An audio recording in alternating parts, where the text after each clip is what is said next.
you struggling with growing strawberries? Well, we're back in Jim's garden, who's going to teach us exactly how he grows strawberries successfully in these just 4x4 IBC totes.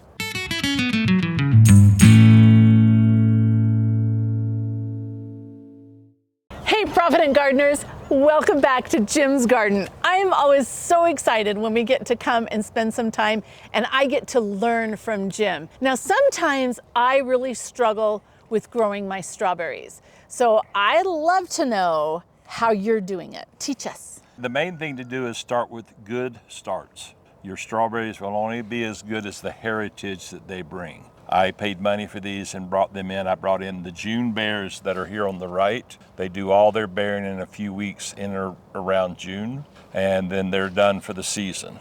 These ever bears bear a little bit in the spring. They bear slower over the summer, and then they're still bearing right now. If you look down in here, you'll still see strawberries here, and we have as many of one as the other, and they both have their pluses. The fun thing is, to me, is it's all up where you can see it and all where you can do it. The two things I learned last year is that the south edge of the totes become warmer and they dry out in the wintertime. Our winter last year was very dry. Many of the plants suffered and died on the south end. They will get watered this year if we have a similar winter. They look like they've recovered nicely though. They do. They have what they call the daughter plants that are hunting for a new place, and I am purposely not cutting them so that they will grow around the tote also. And that actually looks really beautiful. If you've seen that, where you let the runners produce and then you've got strawberries just cascading down. I think that's really beautiful. What are you doing about mulching them? I originally started out that the June bears, which are these, I use straw only for the mulch to keep the weeds down and to keep the water in. These I had started out using the roll mat, thinking that they do not multiply and send out. They say they don't send out daughter plants, but you can see that they don't lie. send as many. If you see these, there are hundreds of daughter plants in the same space. This one only has one or two. They still send out plenty.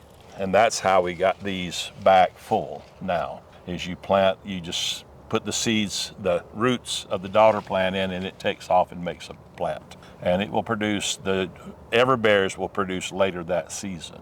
And you're supposed to go run around and pick off all the strawberries, and if the grandchildren are here, that's a great idea. They don't miss very many. But for me, doing other things and picking off strawberries, unless I want strawberries for breakfast or a snack, that doesn't happen. The strawberries that you grow are so much more, they're sweeter, they're more delicious. The difference between that and what you buy in the store is night and day. So it really is worth taking the time and energy to grow your own strawberries. Now, there's a couple things I'd like to know. I'd like to know how often you're watering and how you're watering, and then if you're fertilizing. This also gets a lighter fertilizer, the mitt lighter. I use that all the way through everything. It gets a very small amount that I just sprinkle it in and make sure I don't leave it on the plants. And it gets watered in. These are all on automatic waters using emitters. Emitters are controlled by 24 volts and a timer. They are right now on daily because we're still in the high 80s and we have just left the hundreds. But starting next week, they will be going to every other day, and you can adjust, just walk over to the timer and say, new schedule. That's so nice. And it takes care of the water. If the plants complain, you see it and you modify their watering. I think that's great. It is great. All right, so any last words of wisdom about growing strawberries for our viewers? The biggest thing to do with strawberries is most of them have a 3 to 5 year lifespan where they really produce and then they kind of slow down. And so that's what I was excited about, letting these taper off and grow at the bottom. They will have established the bottom at about the time these are done. And so what I will do at that point is remove these plants and then run the daughter plants back up from the bottom to the top. And I just thought that it has doubled my garden with no more work. They get their drink of water from the same source that they get their drink. And so I just love that idea. And I don't know why I was so slow. I could tell you stories about you wonder why it takes so long to learn things, but I'm sure your spouse could explain it to you.